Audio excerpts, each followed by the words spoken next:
Hey there, my name's Paul, and this is Out of Neutral, a weekly tune-up where we look to the Bible to get in gear and follow Jesus into the life he came to make possible. Today I want to talk about how to avoid teaching an unchristian message from the Bible.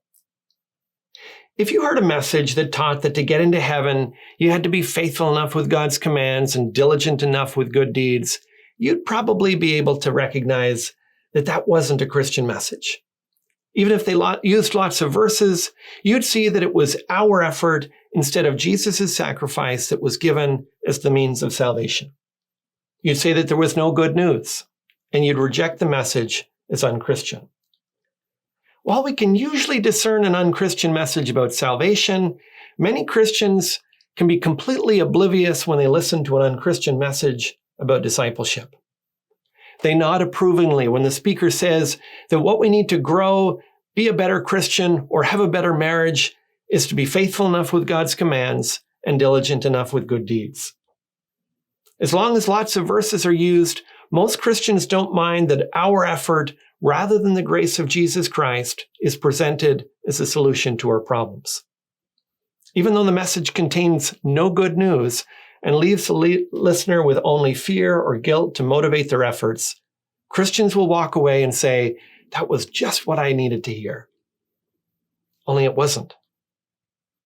An unchristian message about discipleship or the Christian life is one where our effort is the only solution to the problem.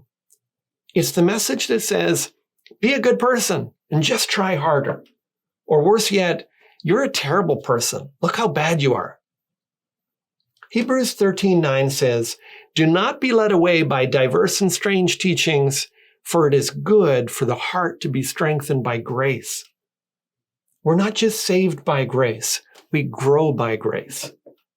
You didn't just need God to save you, you need him to help you change.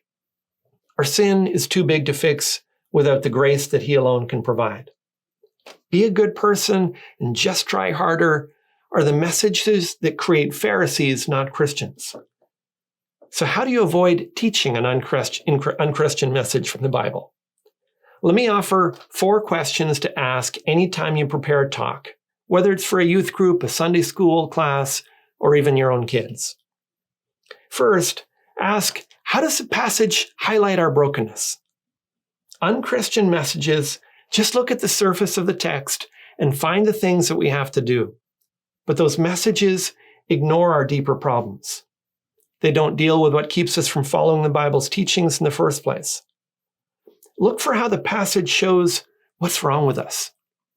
This will often include sin, but it'll also involve things like hopelessness, grief, or false identity. When we see how we're broken, it's clear that we can't just fix ourselves. We need a Savior. Second, ask, where is the grace that heals our brokenness? The Bible's solution to our problems is never just more human effort. And so you should anticipate that the text will point to what God has done to help us. Look for God. Search for hints of his grace. Sometimes you have to zoom out to the greater context to see it. Ultimately, though, God provides what we need. Third, ask, what is the grace that motivates our response? What motivates the application is usually what makes a Bible message turn unchristian. A talk should move toward a response, but you need to be careful when you tell people why they should do what you're asking. Do this so that God will accept you. That is an unchristian message. It teaches that we can earn God's approval, and we can't. When we motivate people using guilt, fear, or shame, we're teaching a bad news message, not a good news one. 1 John 4:19 says, we love because he first loved us. The application should look back to what God has done as a basis for what we're called to do. He initiates, we respond.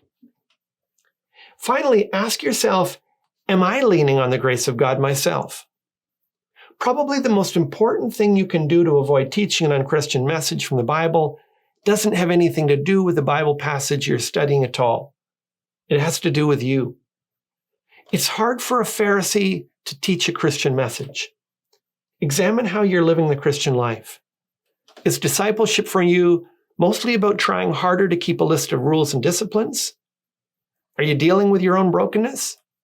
Do you look to God's grace as your hope? Or do you think you can fix yourself? When you make a change, is it because you're afraid what people might say or God might do? Or are you motivated by what God has done? Is gratefulness what motivates you?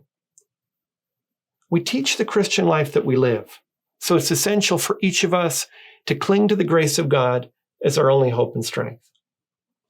That's all for this time. If today's video has helped you get out of neutral, leave a comment, share it with your friends, and subscribe to join us on the journey.